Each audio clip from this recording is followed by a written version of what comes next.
So, okay, let me just leave that for now. Now let's talk a bit about the NDPC. We are told that we are just about setting up a national framework for the country. Maybe you just take some thoughts on that quickly, and I hear we run out of time actually.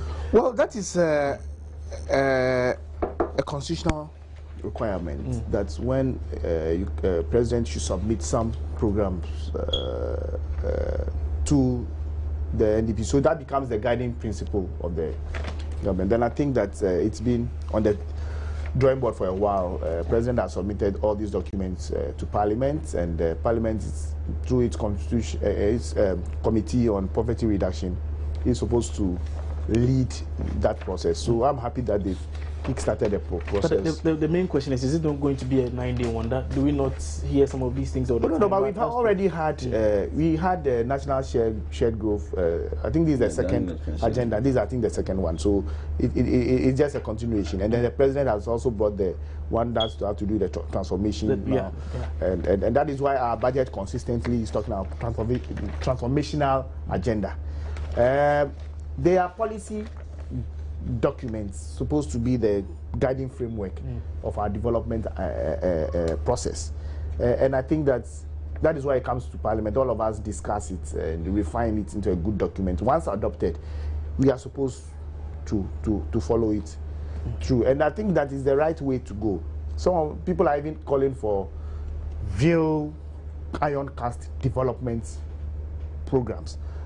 The challenge there is that the world is changing so fast, so that the things you plan to do in 5 years or 10 years, if you came out with even a 7-year development plan, by the time you are in the 3rd year, you find out that you have to revise that because things are changing so fast. Development paradigms are moving to various directions. We have become a global village, and therefore we can never sit back and decide. You remember in the during the Rawlings era, we had water for all by the year 2000.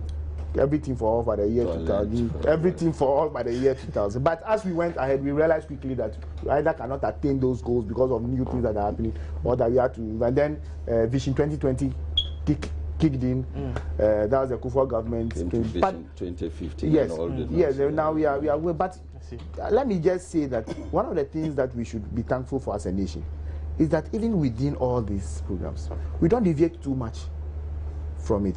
If you look at this shared growth poverty reduction strategy, you find out that in the main it is still within the Vision 2020 framework.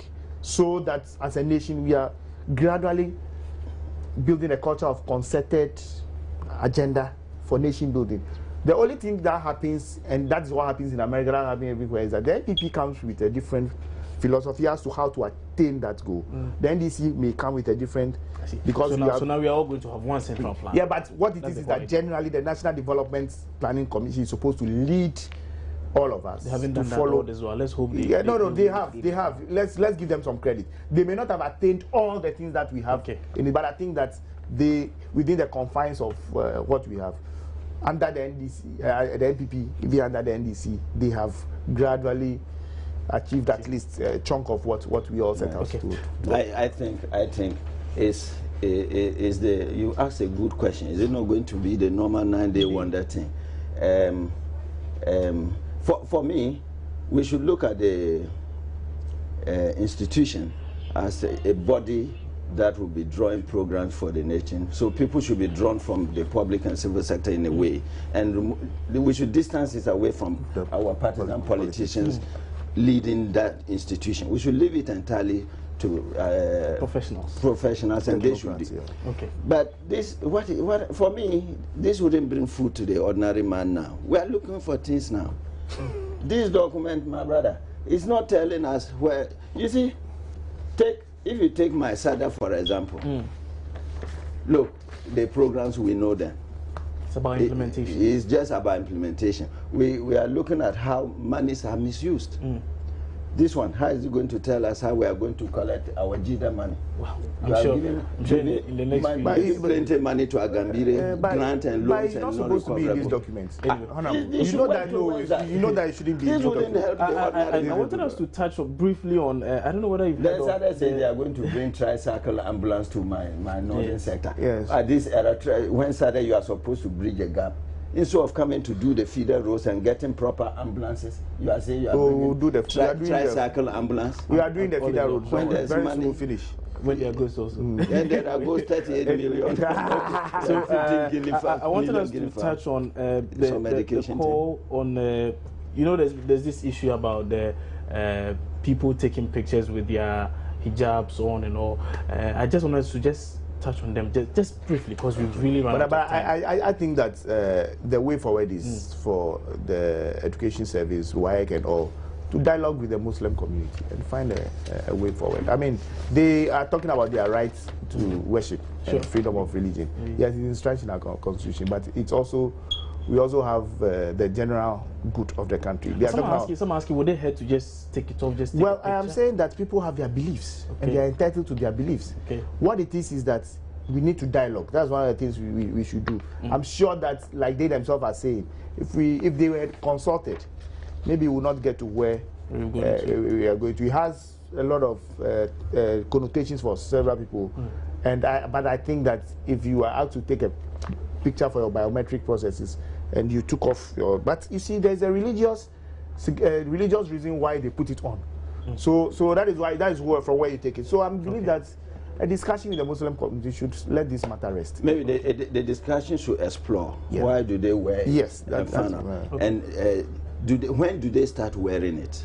And is it, you see, for example, if you go to say medical, I would expect a gynaec to be a female gynaec to attend to a female woman. So maybe that is the same issue. If it is about that, but you know, they start wearing that thing not at birth. Indeed. So why is it a problem? Anyway. It's about the tradition, yes. But what has it got to do with just take your picture?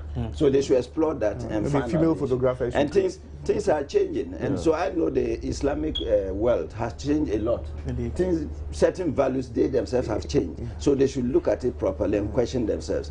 Just to take my picture, has it got to do with gender issues? And so if it is so, then can we do it indoors? I see. Or can I do it myself? Interesting comments and suggestions by Honorable Boniface Gambila Adagbila, Member of Parliament, MPP Member of Parliament for Nabdam. Yes, Nabdam in the Upper East region. He's also a former Executive Director of the National Service Secretariat and also former Upper East Regional Minister. He says, you know, don't talk about ghosts. People create them and put them there. So forget the ghosts. He fears ghosts. Anyway, we're also joined in the studio by NDC Member of Parliament for North Dai constituency, Honorable George Lowe. He also joined us for the discussion on EM Talk. Thank you so much for staying tuned. Up next is my banner, and like I told you, yesterday there was a lot of noise about the Government of Ghana website being hacked and all. Yesterday we do have some experts who will be delving some more into it. Mama View also about is up next. We talk with actually my banner.